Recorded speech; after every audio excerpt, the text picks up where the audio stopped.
Povo de Deus, povo de propriedade exclusiva de Deus, sejam todos bem-vindos nesse nosso encontro, nesse encontro de família, nesse encontro de fé. Onde você estiver, que Deus abençoe a sua vida, que Deus derrame a graça, a maravilhosa graça dele sobre a sua vida, sobre a sua família, em nome de Jesus. E nós vamos passar agora para a meditação de hoje. Abra sua Bíblia em Hebreus capítulo 1. Hebreus capítulo 1. Nós vamos ler os versos 1 a 4. Vamos estudar hoje sobre o tema a superioridade de Cristo. Hebreus capítulo 1, do versículo 1 ao versículo 4, diz assim a palavra de Deus: havendo Deus outrora falado muitas vezes e de muitas maneiras aos pais pelos profetas, nestes últimos dias nos falou pelo Filho, a quem constituiu o herdeiro de todas as coisas, pelo qual também fez o universo. Ele que é o resplendor da glória e a expressão exata do seu ser, sustentando todas as coisas pela palavra do seu poder, depois de ter feito a purificação dos pecados, assentou-se à direita da majestade nas alturas, tendo se tornado tão superior aos anjos, quanto herdou mais excelente nome do que eles. Essa é a leitura de hoje. Carta aos Hebreus. A carta aos Hebreus é a carta que fala sobre a superioridade de Cristo. É a carta que apresenta a maravilhosa obra de Cristo como sumo sacerdote, como sumo profeta, como rei sobre toda a terra, sobre todas as coisas. Aqui em Hebreus, nós vemos que Cristo é superior aos profetas, Cristo é superior aos anjos, Cristo é superior a Moisés, Cristo é superior ao sacerdócio levítico. Numa leitura dessa carta, você vai perceber isso. E o que significa dizer que Cristo é superior? Significa que tudo o que está descrito, prescrito, ensinado, registrado, ordenado na lei, nos sacrifícios, nos holocaustos, nas ordenanças sacerdotais, nas ofertas levíticas, tudo isso aponta para a pessoa de Cristo e para a sua obra. Tudo na Escritura aponta para Jesus. Tudo era sombra do que viria. E quando Jesus veio, Ele que é a luz de Deus, o Filho de Deus, o próprio Deus, as trevas foram dissipadas. Não existem mais trevas. A realidade chegou. Jesus é a realidade. Jesus é a imagem perfeita de Deus. Jesus é a imagem perfeita de Deus. Você pode notar que essa carta, ela é tão rica teologicamente, e essa carta começa de uma maneira diferente. Nós lemos exatamente a abertura da carta, os primeiros versos, os 4 primeiros versos da carta aos Hebreus. E como ela começa? Ela não começa falando do autor, aliás, nós nem sabemos quem é o autor dessa carta. Segundo, ela não começa falando dos destinatários, não há aqui uma saudação, não há aqui uma referência ao povo que ia receber primariamente essa carta, não há uma referência ao autor, não há uma saudação aos destinatários. A carta começa falando da pessoa bendita de Jesus. Havendo Deus outrora falado de muitas maneiras, muitas vezes e de muitas maneiras, nestes últimos dias nos falou pelo Filho. Aí vem aqueles atributos e aquelas referências à superioridade de Cristo, Ele que é o herdeiro de todas as coisas, Ele que é o criador de todas as coisas, Ele que é o sustentador de todas as coisas, Ele que é o nosso Salvador, Ele que recebeu o nome que está acima de todo nome, recebeu o nome, herdou o mais excelente nome do que os próprios anjos. Louvado seja Deus por Jesus. Jesus Cristo, Ele é superior a tudo e a todos. Louvado seja Deus por Jesus Cristo, o nosso Salvador, aquele que se fez carne, aquele que veio em nosso encontro, que se identificou com o nosso sofrimento. Aqui em Hebreus nós vamos ler que Ele é um sumo sacerdote que se compadece de nós, porque Ele sofreu também todas as coisas. Então Ele se identificou com o nosso sofrimento para se compadecer de nós. Ele assumiu o nosso lugar de vergonha, de dor, de culpa, de humilhação. Deus revelou a sua palavra, a sua verdade, por meio dos profetas, no primeiro estágio, e Deus agora revela a sua palavra e a sua vontade por meio de seu Filho.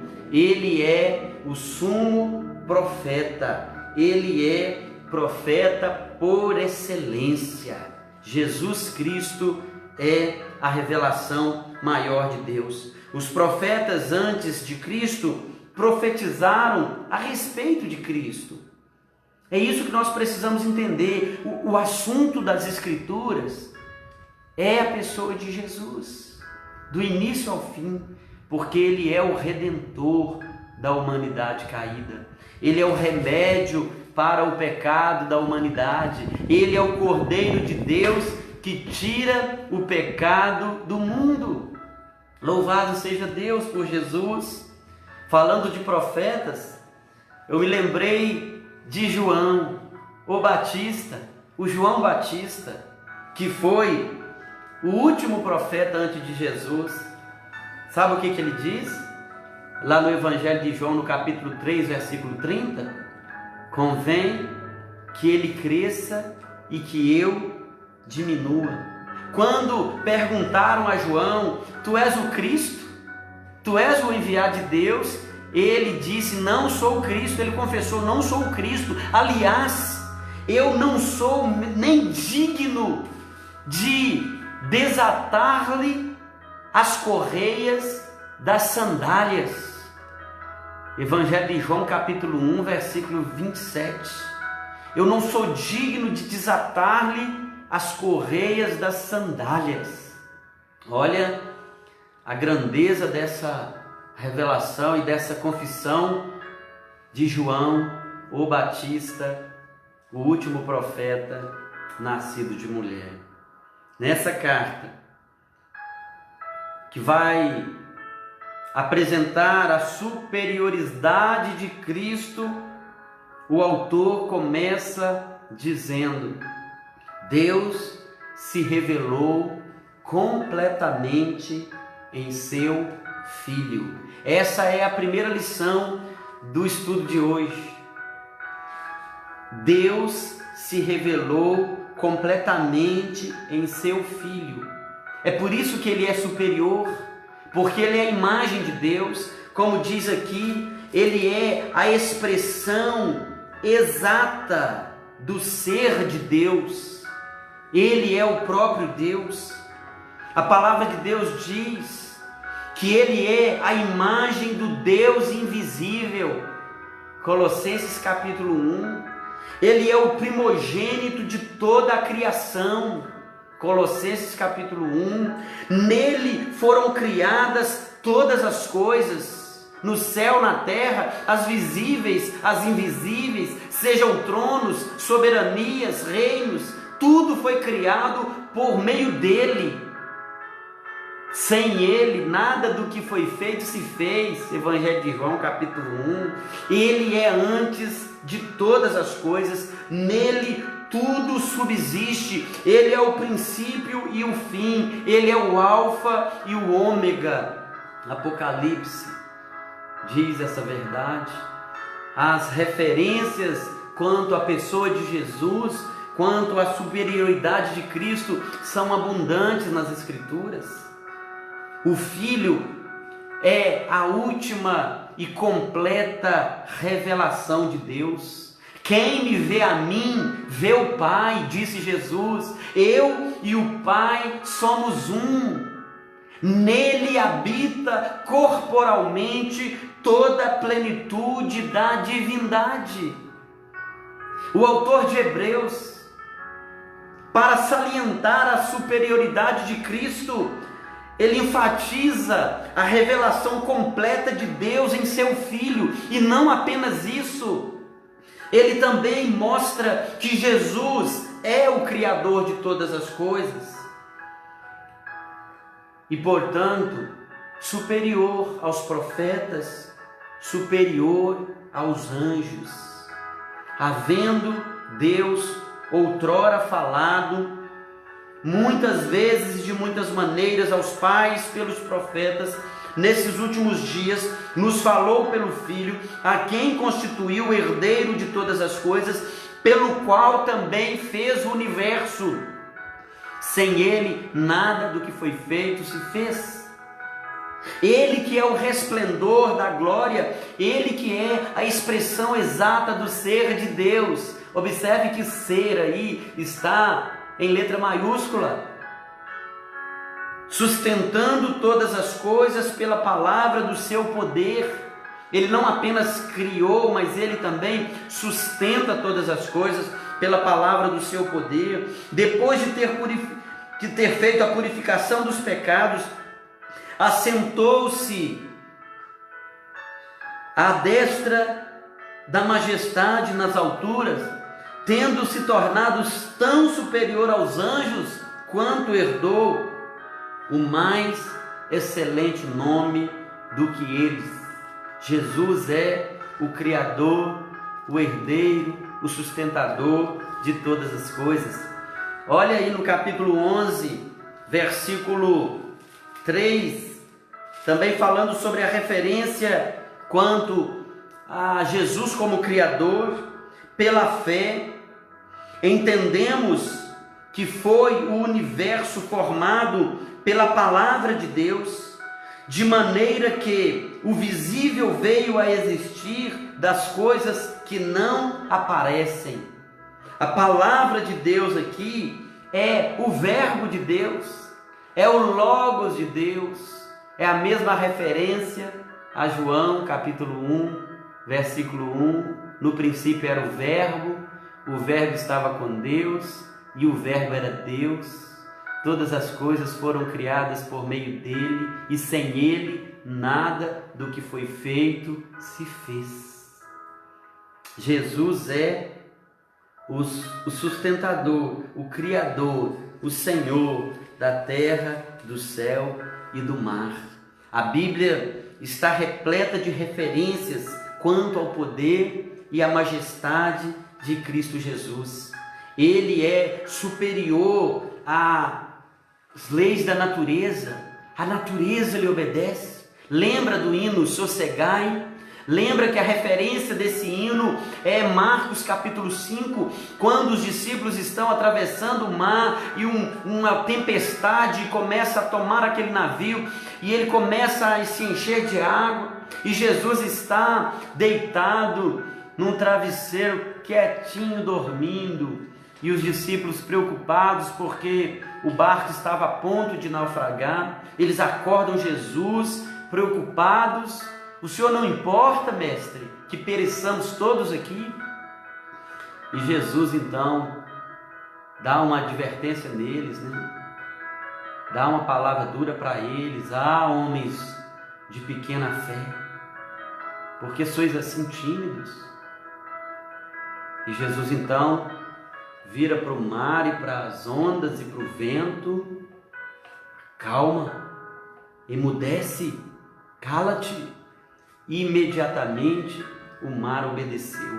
A natureza obedece a Cristo Jesus. Ele é superior. As enfermidades lhe obedecem. Ele é superior. Os demônios lhe submetem. Jesus é superior. Ele é Senhor do céu, da terra e do mar. Não há outro como o nosso Senhor e Salvador Jesus Cristo.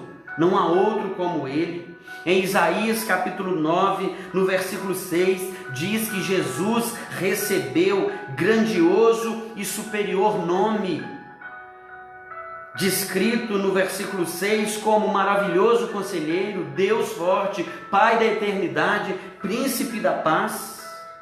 E aqui no verso 4, para a gente deixar aqui também mais uma lição para o nosso coração, apresenta essa verdade de que Ele herdou mais excelente nome. Cristo é superior pela sua pessoa, pela sua obra, por quem Ele é, e Jesus é superior por ser Ele Criador de todas as coisas, por ser Ele a expressão exata do ser de Deus, por ser Ele a imagem perfeita de Deus, o nosso Pai. E Jesus é superior porque Ele recebeu um nome que está acima de todo nome. E essa é a segunda lição que eu queria que você guardasse. E eu queria caminhar para o encerramento desse estudo sobre a superioridade de Cristo, pensando na superioridade do nome de Jesus. Paulo, escrevendo aos Filipenses no capítulo 9, depois de falar da humilhação de Cristo, porque Ele, não julgando como usurpação o ser igual a Deus, Ele esvaziou de si mesmo, Ele se humilhou, Ele tornou-se servo, obediente até a morte e morte de cruz. E lá no versículo 9 em diante diz que Deus o exaltou sobremaneira e lhe deu o nome que está acima de todo nome, para que ao nome de Jesus se dobre todo o joelho e toda língua confesse que Jesus Cristo é Senhor, para a glória de Deus Pai. Filipenses capítulo 2, versículos 9 a 11. Nós vemos no relato em Atos capítulo 3, quando Pedro e João estão chegando para a oração no templo, na Porta Formosa, lá no capítulo 3, eles se deparam com um homem paralítico, coxo, que estava ali pedindo esmola, pedindo uma moedinha, pelo amor de Deus, como fazem os pedintes, esperando receber alguma coisa. Ele olhava para Pedro e João, esperando receber alguma coisa, e Pedro, com toda a ousadia, diz para aquele coxo: nós não temos prata, nós não temos ouro, mas o que nós temos nós te damos. Em nome de Jesus Cristo, o Nazareno, anda. Olha o poder do nome de Jesus, olha a superioridade do nome de Jesus. E mais adiante, no capítulo 4, versículo 12, diz que não há salvação em nenhum outro, não há salvação em nenhum outro, porque abaixo do céu não existe nenhum outro nome dado entre os homens pelo qual importa que sejamos salvos. Olha a superioridade do nome de Jesus. Olha como Jesus é superior na sua pessoa, na sua obra e no seu nome. Olha a grandeza desse estudo e dessa palavra para o meu e para o seu coração nesse dia. E a pergunta bem assim, pessoal, de aplicação para o estudo dessa manhã. Será que essa verdade já se tornou real para você? Compreender teologicamente que Jesus é superior, isso é fácil. Se você crê que a Bíblia é a palavra de Deus, basta você ler e Deus vai te mostrar a superioridade de Cristo. Mas a pergunta é: será que eu e você já entendemos a superioridade de Cristo em nossas vidas? Ou será que Jesus Cristo está numa página amarelada de uma Bíblia que já tem muito tempo que a gente não estuda, não lê, não abre? Será que Jesus está ali numa teoria, num entendimento, num conhecimento apenas intelectual? Ou será que ele já se tornou real, superior, acima de tudo na nossa vida, como nossa primeira busca, nosso primeiro refúgio, aquele a quem nós recorremos, em nome de Deus, a Deus nós oramos em nome de Jesus? É em nome de Jesus que nós oramos, é em nome de Jesus que nós acessamos a presença de Deus, é pela obra de Jesus que nós somos salvos, é pelo que Ele fez, não pelo que nós fazemos. Que possamos reconhecer a grandeza e a majestade de Cristo em nossas vidas, que possamos, entendendo assim essa verdade que estamos aprendendo hoje, colocar de fato o nosso caminho nas mãos de Deus. Senhor, eu entrego os meus caminhos, eu entrego ao Senhor a minha vida, eu confio no Senhor, eu quero colocar a minha confiança no Senhor, eu quero viver esse relacionamento contigo por meio de Cristo, que é o caminho, a verdade e a vida. Que nós possamos, assim como João, dizer, e não apenas em palavras, mas em atitudes: convém que Ele cresça, convém que Ele cresça e que eu diminua, que toda honra e toda glória sejam a Ele. Ele é Senhor, Ele está acima até da minha própria vida, Ele está acima das minhas necessidades, dos meus anseios, porque nele eu sou satisfeito, eu sou pleno. É por isso que Paulo, no final da sua vida, Paulo diz assim: aprendi a viver contente em toda e qualquer situação, porque o contentamento de Paulo era a pessoa de Jesus. E ele vai dizer: tudo posso naquele que me fortalece. Tanto sei ser humilhado como ser honrado, em tudo eu já tenho experiência, tanto de fartura como de fome, tanto de abundância como de escassez, porque eu aprendi a viver contente. E quem foi o conselheiro maravilhoso de Paulo? Foi Jesus. Ele é o maravilhoso conselheiro. É nele que nós temos contentamento, alegria de viver, sentido para a nossa vida.